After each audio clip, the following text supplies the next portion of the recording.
The esoteric meaning of the flood myth in every culture, a sacred deluge of remembrance. What if the flood was never just water, but memory itself, crashing through time, washing away illusions?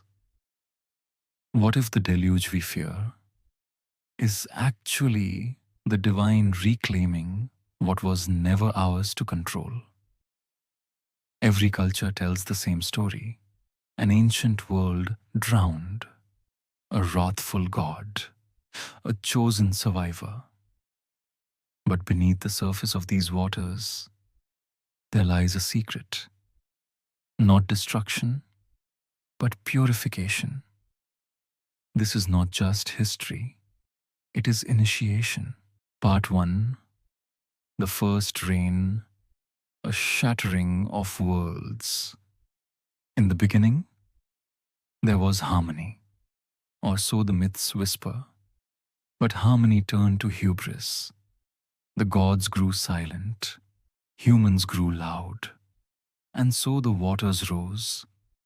In Sumer, it was Zeusudra, the priest king, warned in dreams by Enki, a secret god of the deep.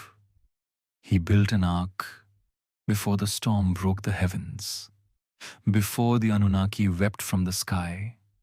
In India, it was Manu, a man of virtue, led by a talking fish, Matsya, an avatar of Vishnu, who told him, "The waters will come, save the seeds of life."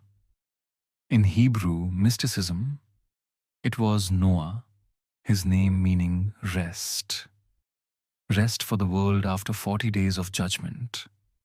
In Mesoamerica, it was Coxcox and Xochiquetzal, floating in a hollowed cypress tree across the great flood sent by the gods. Over and over, across continents and centuries, the story repeats. Why? Because the flood was never merely about rain.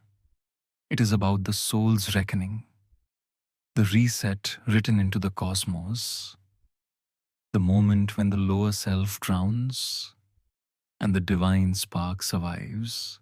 Part 2. The Alchemical Sea. Stages of the Sacred Storm. The flood is alchemy, in elemental disguise. It begins with Nigredo, the blackening. The world becomes corrupt.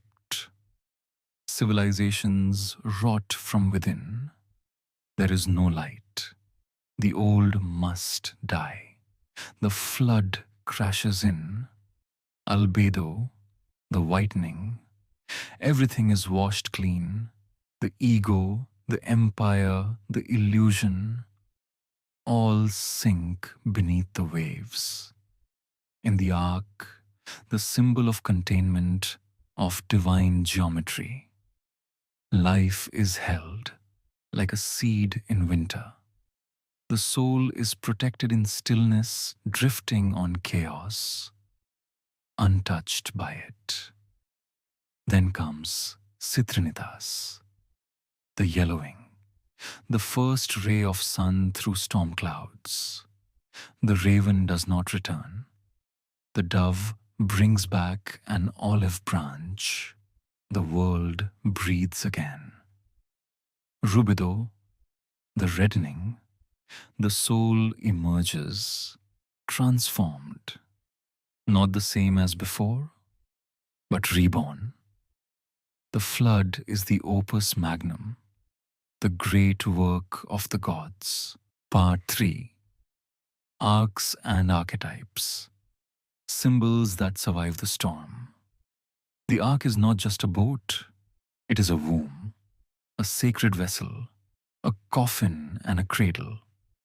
It carries the seed of the new, when the old world cannot hold the truth anymore. In Hermetic teachings, it is the philosopher's egg. In Egypt, it is the bark of Ra, carrying the sun through the Duat, the underworld, where it dies and is reborn each night. In Kabbalah, it is the Sephirotic tree, Only what aligns with divine will may ascend again. The survivors are never perfect. They are initiated. They pass through water, the element of emotion, of spirit, of subconscious truth. They do not walk out unchanged. Moses parted the sea. Jesus walked on it. Baptism was the remembrance we all must be submerged to remember who we are. Part 4. Flood as forgetting, the waters of oblivion. But there is another layer, a darker tide beneath. The flood is not only cleansing, it is forgetting. In Greek myth, the river Lethe, one of the 5 rivers of Hades, makes souls forget their past lives before reincarnation. What if the great floods in myth are echoes of that same river? What if we are the survivors, adrift in a world we half remember? What if the flood was not in history but in consciousness, a fall into forgetfulness, a deluge of distraction, a drowning of the divine spark in matter?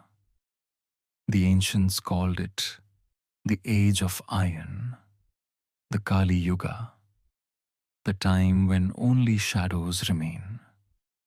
But in the darkness, the ark still floats. Part 5. The return of the waters, a modern flood. And now we look around and see the signs once more, not of rain, but of collapse, data floods, climate collapse, emotional overwhelm, spiritual drought. The new flood is not of oceans, but of meaning lost. We build towers of knowledge, but forget wisdom. We multiply images, but cannot see. We are a world before the rain. Arks must be built again, not of wood, but of remembrance, of silence, of stillness, of soul. Conclusion. A call to the ark within. So I ask you now, what is your ark? What have you preserved inside you through storms you no longer remember? What truth have you carried across lifetimes of forgetting? The flood myth lives in every culture because it lives in us.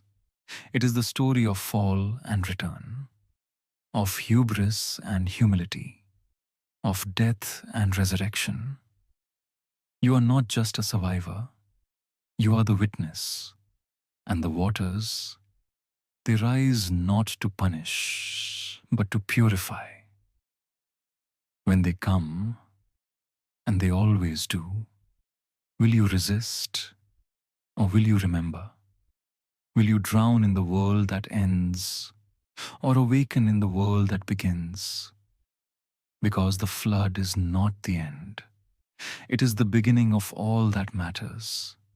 May your ark be strong. May your soul remember the shore. And may you awaken before the waters rise again.